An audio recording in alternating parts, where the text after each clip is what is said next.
अस्सलाम अस्सलाम वालेकुम दोस्तों, कैसे आप सब लोग। उम्मीद है आप लोग सब खैरियत से होंगे। आज के जो अकाउंटिंग का जो कॉन्सेप्ट है ना, वो हम डिस्कस करेंगे कि हम एक कंपनी जिसने एक खर्चा किया प्लांट एंड मशीनरी पे, बिल्डिंग बनाने पे, तो उसकी अकाउंटिंग सीखेंगे। हमारे पास उस चीज़ को कहते हैं फिक्स एसेट्स, जो कि सबसे पहला पार्ट होता है। किसी भी बैलेंस शीट पे आप देखेंगे तो फिक्स एसेट का एक प्रॉपर नोट भी बनता है और उसका मेन पेज पे बैलेंस शीट के वो आता भी है, स्टेटमेंट ऑफ बैलेंस शीट के ऊपर वो चीज़ आती भी है। अच्छा, फिक्स एसेट्स और डेप्रिसिएशन जो है ना, हमारे जो फाइनेंशियल आईएएस है वो आई 16 आता है आईएफआरएस के लिहाज से। तो सबसे पहले तो ये डिफाइन करना पड़ता है कि आई 16 के अंदर कि क्या वो एसेट है भी कि नहीं है।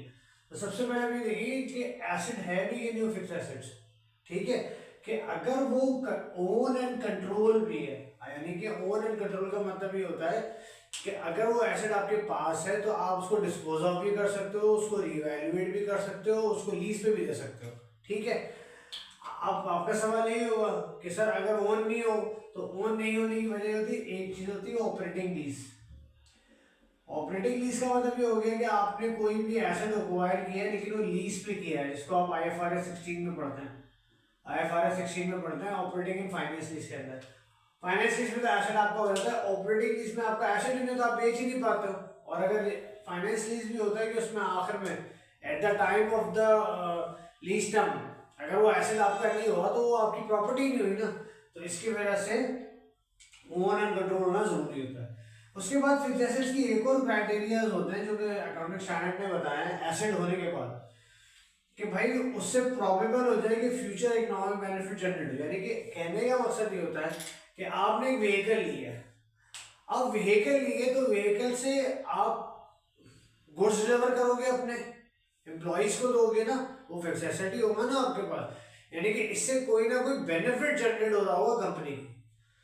सही है, डिलीवरीज होती है, आप प्लांट एंड मशीनरी क्यों लगाते नहीं होगी तो प्रोडक्शन कैसे करोगे। ठीक है, इसी तरीके से उसकी जो लाइफ होती है ना उस फिक्स एसेट्स की मोर देन 1 ईयर होगी। जो 1 साल के अंदर होंगे वो कभी भी फिक्स एसेट्स में नहीं आएंगे। उसके बाद उसकी कॉस्ट जो होगी ना वो रिलायबली मेजर्ड होगी। कॉस्ट आपको रिलायबली मेजर करना है, ये मैं बताता हूँ कैसे करेंगे। ठीक है, ये तीनों कंडीशन फुलफिल हो गई तो इसका मतलब है ये आपका एसेट बन गया, ये आपका फिक्स एसेट बन गया। एसेट बना पहले फिर फिक्स एसेट भी बन गया। ठीक है दोस्तों, हमारे पास डेप्रिसिएशन के 3 मॉडल्स होते हैं, 2 मॉडल्स होते हैं। स्ट्रेट लाइन जो जो आई 16 बताता है, और एक होता है रिड्यूसिंग बैलेंस मेथड। हमेशा दोनों में कोई भी बेनिफिट, कोई सा भी मेथड हो, आपको सैलवेज वैल्यू हमेशा माइनस करती रहती है। सैलवेज वैल्यू का मतलब ये होता है कि at the end of the lease term उसकी कुछ ना कुछ वैल्यू मार्केट में रहती है, एस्टिमेटेड वैल्यू रहती है कि इतने का तो बिक ही जाएगा ना। वो हमेशा माइनस करके उसको नंबर ऑफ यूजफुल लाइफ से डिवाइड करेंगे तो ये वाला मेथड अप्लाई हो जाएगा। और अगर आप रिड्यूसिंग बैलेंस में लेंगे तो उसमें सैलवेज वैल्यू माइनस करने के बाद उसका एक रेट डिफाइन होता है कि इस रेट पे आपको डेप्रिसिएट करना पड़ता है। मेरा एक सवाल है, इस डेप्रिसिएशन का मतलब क्या होता है। आप सब लोगों से मैं रट्टा नहीं लगवाऊंगा आप लोगों से। इस डेप्रिसिएशन का मतलब ये होता है, ये है एक एस्टिमेट। क्या है दोस्तों, एक एस्टिमेट है जो कि IS 8 के हिसाब से होता है। ठीक है, और ये डेप्रिसिएशन बताता है कि आपके इस फिक्स एसेट का कंजम्पशन पैटर्न क्या होगा। कंजम्पशन पैटर्न डिफाइन करता है। कैसे डिफाइन करता है बताने की कोशिश करता हूँ। एक ये प्लांट है ए और एक ये प्लांट है बी। ठीक है, ये पूरे साल में 1000 यूनिट प्रोड्यूस करता है, मिसाल देता हूँ। और ये यूनिट 1 मिलियन यूनिट्स प्रोड्यूस करता है। तो पहले कौन सा खत्म होगा, पहले कौन सा जिसको रिपेयरिंग की जरूरत होगी, या पहले डिप्रिशिएट ज्यादा, मतलब पहले ऑब्सोलीट होना या खराब हो जाना, पहले कौन सा होगा, वही होगा ना, क्योंकि 1000 यूनिट एक साल में बना रहा है जबकि ये जो है 1000 बना रहा है। तो आपने डिफरेंस देख लिया कि डेप्रिसिएशन रेट का फर्क क्या हो गया। ये चीज हो गई डेप्रिसिएशन के मेथड्स के ऊपर डिफाइन करने की बात। ठीक है दोस्तों, अब मैं आपको बताता हूँ इसमें कि आपको कॉस्ट किस तरह मिल रहा है। अच्छा, मैं ऐसे ही बताता चला, बहुत सारी चीजें ऐसी होती हैं, हमेशा याद रखें। अगर आपको किसी भी एसेट की कॉस्ट निकालनी है तो सिंपल सा फॉर्मूला बताता हूँ आपको। जो भी आपको एक लिस्ट दी होगी ना एग्जाम में, उसमें से वो माइनस कर देना, लेस वो कर देना जो के वो कॉस्ट जो आपको रिफंड हो जाए, रिफंडेबल। मिसाल लेता हूँ, सेल्स टैक्स,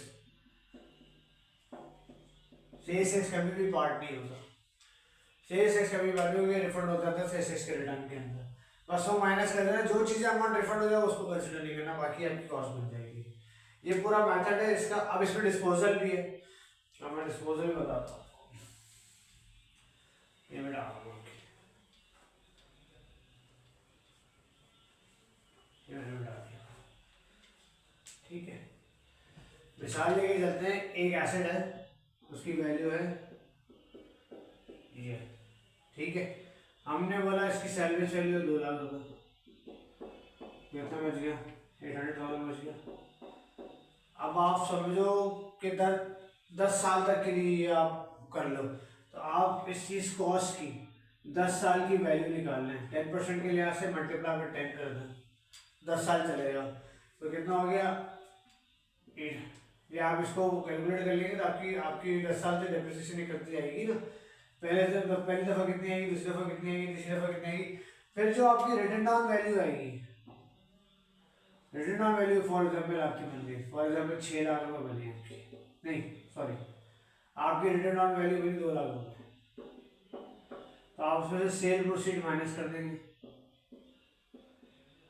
समझे, बिका ये 4 लाख रुपए का, तो कितने का गेन आ गया, 2 लाख रुपए का गेन आ गया, ये 2 लाख रुपए। एग्जाम में आपसे ये पूछा जाएगा कि इसकी एंट्री बनाएंगे, आपसे एग्जाम में यही पूछा जाता है कि सबसे पहले क्या होगा, आपके पास बैंक में पैसे आएंगे, आपका एक्यूमुलेटेड डेप्रिसिएशन रिवर्स होगा, आपके पास से पूरा एसेट चले जाएगा कॉस्ट पे, ठीक है, और आपका गेन या लॉस आ जाएगा, गेन इधर आएगा, अगर गेन है तो लॉस होगा तो इधर आ जाएगा। ये पूरी अकाउंटिंग ट्रीटमेंट है।